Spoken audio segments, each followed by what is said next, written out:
one of the all-time greatest villains in film is Hannibal Lecter. Lecter is a villain well known for being a cannibalistic serial killer who often toys with anyone with whom he speaks.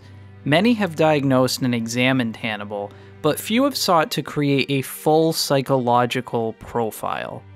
After my own experience in training with risk assessment and court-ordered mental health evaluations, I wanted to take a stab at this through a practical lens. To do this, we need to cover a few key parts. 1. Symptoms and impairments in functioning. 2. Diagnosis. 3. Personality traits. And 4. Intervention. We need to consider the difficulties inherent in assessing a fictional character. There's several reasons for this. There are a lot of different mediums in which Hannibal is portrayed: film, television series, and novels. The character has also been portrayed by multiple actors and has been written and directed by multiple people. In order to minimize these variables, I will focus only on Anthony Hopkins' portrayal over his 3 films: Red Dragon, Silence of the Lambs, and Hannibal. Symptoms and impairments in functioning. Lecter demonstrates a distinct lack of remorse for his various victims. This is evident when he speaks about his murders, as well as when he stabs Will, proceeding to whisper to him as he attempts his kill. Similarly, Lecter does not consider his crimes to be unjust, made apparent when speaking to Will in Red Dragon. Back when I was committing what you call my crimes. Hannibal even shows a lack of physical response, demonstrating how normalized his violence has become. His pulse never got above 85, even when he ate her tongue. In Silence of the Lambs, after Miggs assaults Clarice, Lecter displays hostility towards his neighboring prisoner. Miggs is a mentally unstable individual who Lecter manipulates, causing so much distress that he ultimately dies. Miggs is dead. The orderly heard Lecter whispering to him all afternoon and Miggs crying. The same type of premeditated violence is seen recurrently. He speaks of a former patient whose head he stored after he had missed appointments. You merely tucked him away very much as I found him. He demonstrated it when assaulting the guards prior to his escape, when graphically displaying a guard's body, convincing Mason, his client at the time, to cut his face, Try peeling off your face. attacking a nurse, stabbing Will, and killing a pursuer. We also see it with the inspector in Hannibal. Rather than simply killing him, he captures, hangs, and disembowels him, all while taunting him about his ancestors who had shared a similar fate. He convinces Mason's physician to kill him, pointing out that the murder could be blamed on himself. Why didn't you push him in? You can always say it was me. And finally, he captures and removes parts of the brain of Paul, Clarice's co-worker, right in front of Clarice for having harassed and mistreated her. For other symptoms, Lecter's cannibalistic tendencies are surely a deviation from the norm. Lecter regularly utilizes a superficial charm whenever it allows him to manipulate a situation, a common symptom cited in psychopathy measures. He regularly utilizes deception, seen when he feigned shock with Will. He's eating them. Or when he gave away Will's personal address to another serial killer. Lecter gave the bastard your home address. There is evidence of grandiosity, or an inflated sense of self. He recalls his wounding of Will. What a collection of scars you have. Never forget who gave you the best of them, and be grateful.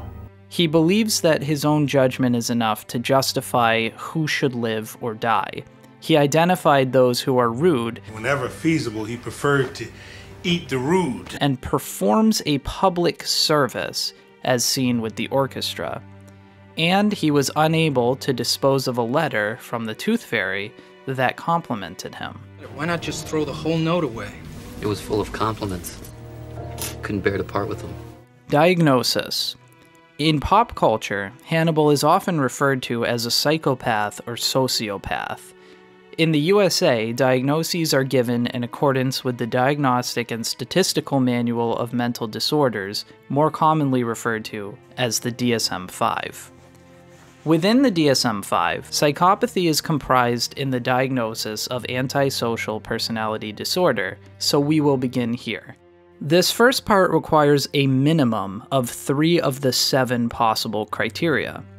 Lecter obviously fails to conform to social norms with his various unlawful behaviors. He assaults, kills, and eats people often. Hannibal is also frequently deceitful. He manipulates most people he meets. He assumes an alias and builds a completely false life in Italy. He poses as a cultured member of society, hosting dinners and publishing research, all while killing and cannibalizing people in his spare time. Under the guise of helping Will capture the Tooth Fairy, he gives away his family's location. Impulsivity is a criterion in which Hannibal deviates. He does not display impulsive behavior, rather his actions are usually well planned in advance. Lecter demonstrates some irritability, particularly when he feels that he is being played in his interactions with law enforcement. He is often irritable when confronted with people he considers rude. While he does not typically show this irritation overtly, make no mistake, it is there. This is evidenced by his own self-report and his vengeful actions. Miggs is dead. His aggression is obvious.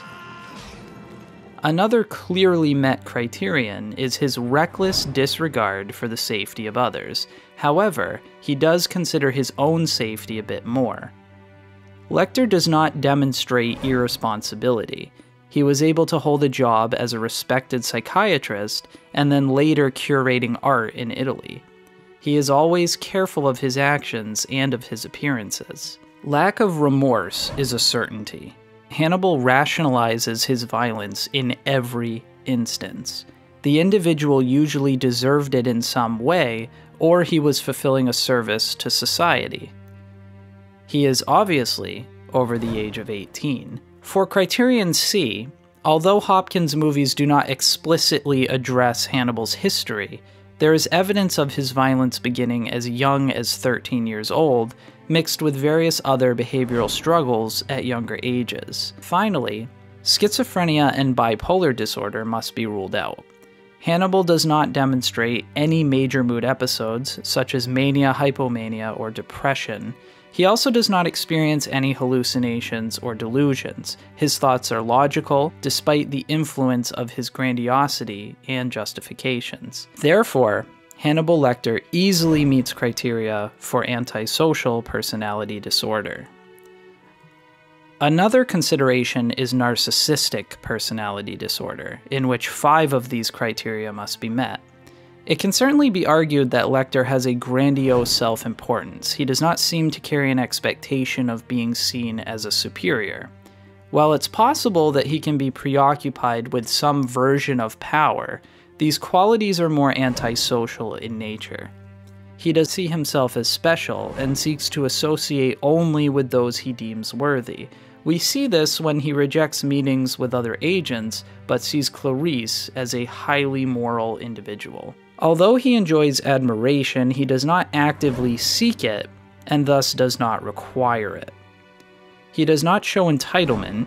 He doesn't expect to be treated differently unless he has earned it, like his deal with the doctor in Silence of the Lambs. He is definitely interpersonally exploitative. He uses people's histories to be able to manipulate future interactions. After your father's murder, you were orphaned. You were 10 years old.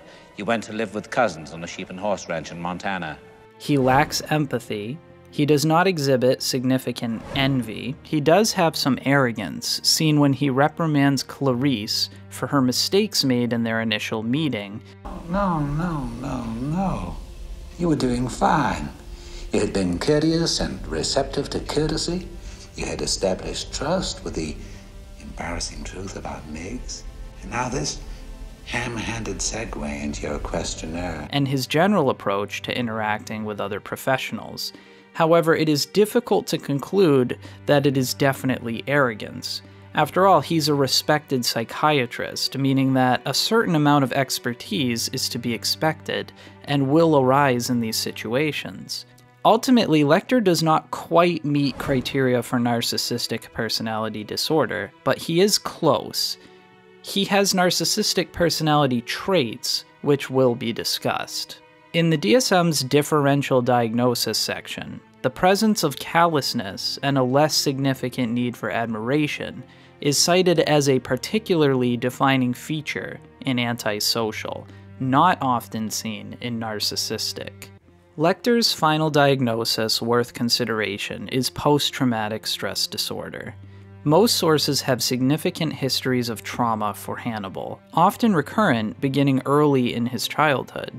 He meets criteria for experiencing the traumatic event. However, Hopkins Lecter does not display nightmares, flashbacks, intrusive memories, or reactivity.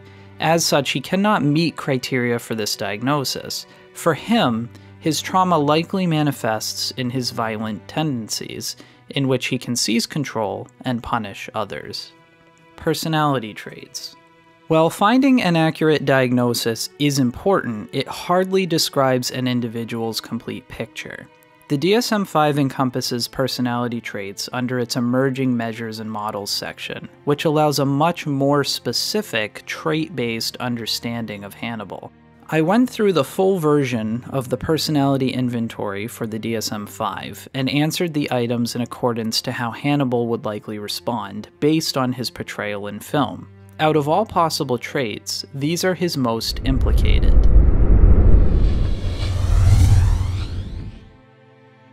Suspiciousness is an interesting trait, as it isn't considered a primary part of antisocial or narcissistic personality disorder. This trait is defined by feelings that people are pursuing him, that people will attempt to take advantage of him, that he is typically on guard, and his overall ability to trust other people. These traits are scored from 0 to 3. His score for suspiciousness was a 1.86, indicating moderate presence. Essentially, he is not defined by being suspicious, but it is present in his thinking and behavior. This makes sense because Hannibal is often being pursued by law enforcement or his enemies. He has also been taken advantage of, particularly when making deals with the FBI. Every day of that week, you may walk on the beach. Risk-taking is comprised of recklessness, the consideration of risk, and the willingness to take them. While Hannibal's choices to murder people and attempt escapes are inherently risky, he is careful when he engages in these actions. We see this during his escape plan in Silence, when he disguises himself as a dead body. We see it again in Hannibal, when he has an accurate timetable to ensure his escape. I'm really pressed for time. His risk-taking is a 1.79 in the low-moderate range. It's there, but it isn't prominent. Restricted affectivity is a trait in which the individual does not display emotion, and they have minimal noticeable reactions. This trait is a big part of Lecter's presentation. He's difficult for others to read, which makes it hard to spot his intentions. The vast majority of Hannibal's interactions involve a rigid posture with a slight smirk, which rarely changes unless it is to affect the person he's speaking to. However, he isn't perfectly able to maintain this presentation. We can see displeasure when he is told that he was deceived by the FBI. Never heard of any deal with you. His affect will predictably change when he is currently engaged in violent action. We can see a type of satisfaction. And finally, when he is captured by Mason, he knows that he's being led to torture.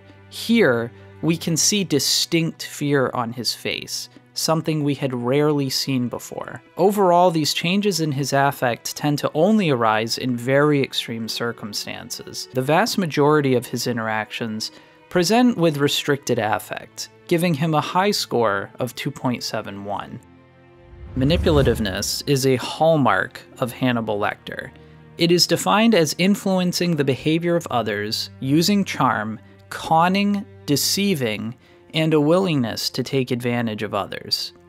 Lecter regularly demonstrates his influence over others, often to gauge how they think and react. Sometimes he does this simply. He references the scar that he gave to Will to remind him of how he almost killed him. Never forget who gave you the best of them, and be grateful.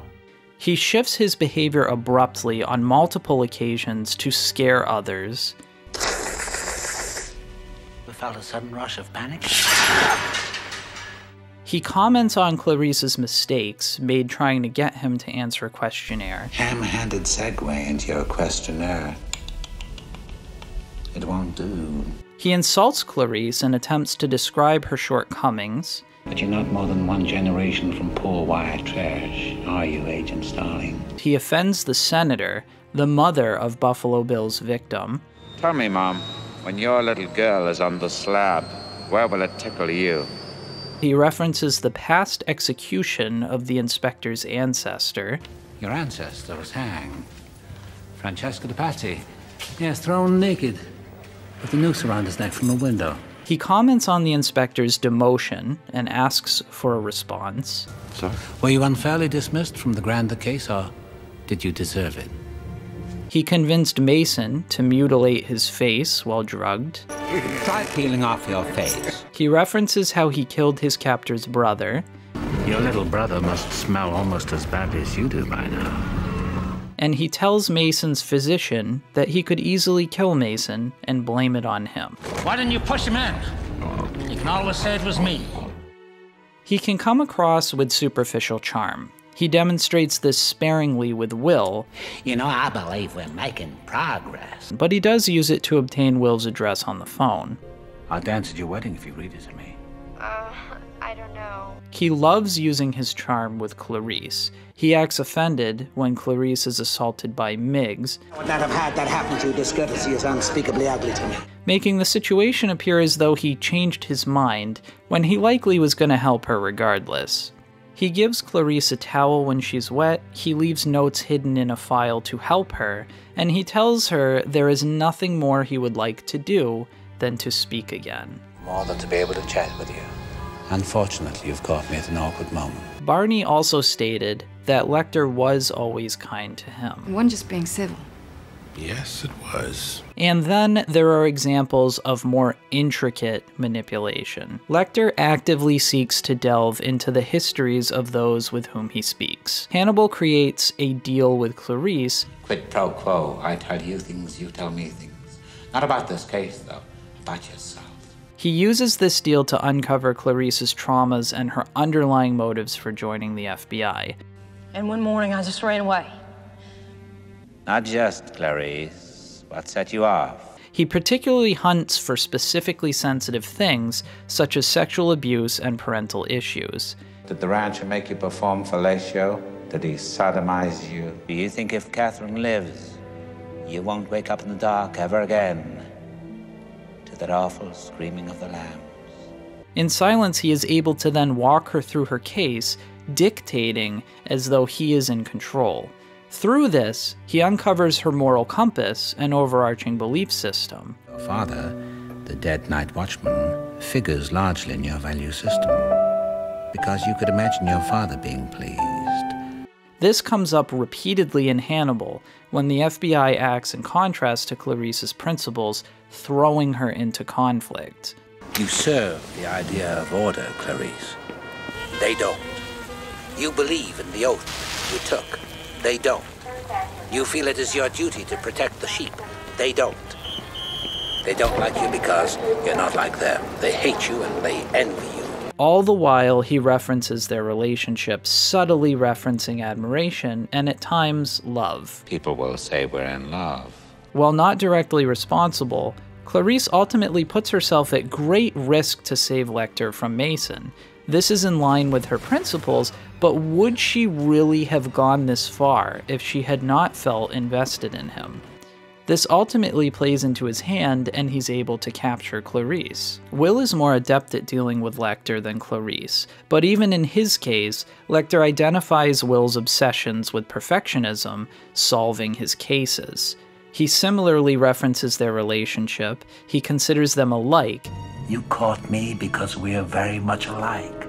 and he even sends him a card. This results in Lecter getting a score of 3, a maximum score for manipulation. Impulsivity is comprised of taking action without considering the consequences and making decisions immediately.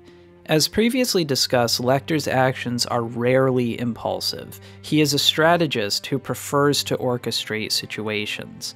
We have minimal situations in which Lecter acts truly impulsively. Even when he realizes that Will has figured him out, he leaves the room initially to later return to kill him. Granted, he needed to get the knife, but it still portrays an ability to inhibit his initial reaction. This results in a very low score of 0.17. Hostility is comprised of being easily irritated, acting on that irritation, a tendency to be mean to others, resenting authority, getting revenge, anger resulting from perceived insults, and a belief that others deserve one's wrath. Hannibal is clearly irritated by rude people. He is bothered by Mig's behavior towards Clarice. He dislikes Dr. Chilton due to his treatment. He obviously has a tendency to be mean, both verbally and when he murders people. He has resentment of authority, particularly with Dr. Chilton and the FBI. Revenge is not a particularly present motivator. He doesn't exhibit a fragile enough ego to have a need for revenge too often. However, it can be present, such as with Miggs, but this slight was toward Clarice and not himself. It could be argued that he sought revenge against Will, exposing his family. While Lecter can perceive himself to have been insulted, he controls his anger. He is typically very calculated. Finally, Lecter believes that his victims deserve his actions. His client's therapy was going nowhere. Best thing for him, really. His therapy was going nowhere. Mig's behavior and eating the rude. This results in a high to moderate score for hostility at 2.3. Grandiosity is defined as self-importance, belief that one has abilities that others don't, that one is better than other people, inflation of achievements, and entitlement. Hannibal does have a sense of self-importance, but he was a respected doctor. He has essentially proclaimed himself a perfect judge of character, enough of one to kill those with weak character. This self-importance is what leads him to agree to help the FBI, playing right into his self-image as an expert, being better than the others. Despite his moral failings by society's standards, he does not consider himself immoral. Back when I was committing what you call my crime. He sees his actions as fulfilling a service. He did it to improve the sound of the Baltimore Philharmonic Orchestra. However, this viewpoint is inconsistent. He has no issue harming Will or the inspector, despite no obvious moral failings worthy of their deaths. These are mostly self-preserving actions until they become more satisfying in Hannibal's terms. His achievements are somewhat inflated as he considers his killings and subsequent cannibalism as achievements, which most would not. Hannibal loses a small point for his grandiosity due to a lack of entitlement. He does not necessarily expect others to reward him or give him something. He understands that he must make deals to get improved conditions, and becoming a medical doctor, a psychiatrist, likely moved him away from this as he was forced to work diligently to attain his goals. As a result, his grandiosity score is high at 2.83. Deceitfulness is characterized as lying, using charm to get something, a willingness to cheat, and using others. This is closely related to manipulation, so I won't repeat a lot of that here, but it is a bit more focused on utility. Hannibal used deceit his entire time in Italy, assuming a new identity, complete with a false history. He created an entire escape plan. He used charm to obtain Will's information. He also frequently gives cryptic and coded messages. He does not, however, lie without purpose. His lies serve a function, and as such, slightly drops his deceit score. He is also selective with who he will use. This is referenced with Barney, in which he is regarded as having always been courteous. Ultimately, his deceitful score is still high at 2.7. The final trait is callousness, a hallmark of the antisocial individual. It is defined as fighting often, a willingness to be rude, not caring for the suffering of others, seeing no purpose in being friendly, feeling no guilt or remorse, making those in power look foolish, and reminding others of who is in charge. Hannibal fights in the form of murder recurrently. He is certainly willing to be rude, doing so to Will and Clarice as it suits him. That's the same atrocious aftershave you wore in court. He was particularly rude to the senator. Toughened your nipples, didn't it? He clearly lacks any care for those he hurts. He never expresses any regret, more commonly voicing his justifications. He constantly seeks to make those in power look foolish. He references Dr. Chilton's rejection. The yellow folder, you'll find your latest rejection slip from the archives. He references his harm of Mason to his face. No, I much prefer you the way you are. And he probes the inspector's demotion. He often reminds individuals of how he is in charge. He walks Clarice through an exercise in which she must see through Buffalo Bill's eyes, demonstrating how he is dictating their interactions completely. Sexual frustrations. No, he covets. That is his nature. And how do we begin to covet, Clarice? This becomes far more apparent during the horrific dinner scene in Hannibal, in which he displays his total control. Hannibal's callousness begins to waver with seeing no purpose in being friendly. Rather, he understands the utility of charm to get what he wants. It should be noted that this charm is not genuine, so in essence, he is not being friendly, he is appearing friendly. His care for the suffering of others wavers with Clarice. We see genuine care for her as she cuffs him to herself, and Hannibal knows he must escape. He has the option to cut off her hand for his freedom, and he cuts his own. Due to these final 2 points, Hannibal scores in the moderate range for callousness at 1.85.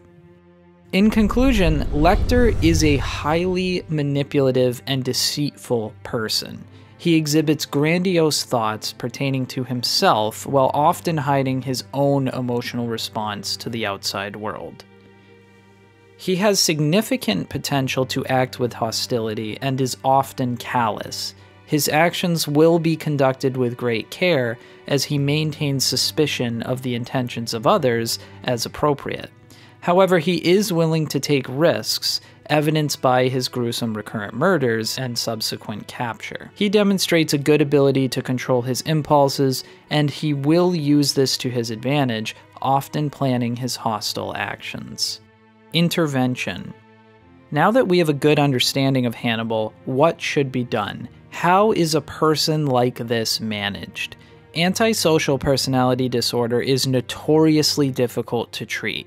There is very little robust evidence for treatment. Mentalization-based treatment does have some support. This treatment focuses on the ability of the individual to understand the mental states of oneself as well as the mental states of others, which underlies behavior. Hannibal's profile would not fit well with this approach for multiple reasons. As a psychiatrist and from his behaviors, Lecter surely demonstrated exceptional understanding of the mental states of others. Lecter demonstrates low impulsivity, decreasing the likelihood that he is acting in response to others. In his eyes, he is acting to serve a higher purpose or to fulfill utility, as opposed to the more common antisocial presentation in which the individual might misinterpret the actions of others to be slights, requiring an immediate response. Lastly, Lecter's high presence of deceit and manipulativeness suggests that he would not be forthcoming in any therapeutic setting. It would be impossible to know if he was making any real improvements, as he would not want treatment. He's much too sophisticated for the standard tests. He'd use it to harm others or to create chances to escape. With this consideration, the answer is pretty simple. You remove him from society. In forensic psychology, a question underlying guilty by reason of insanity is the difference between an impulse unable to resist versus an impulse not resisted.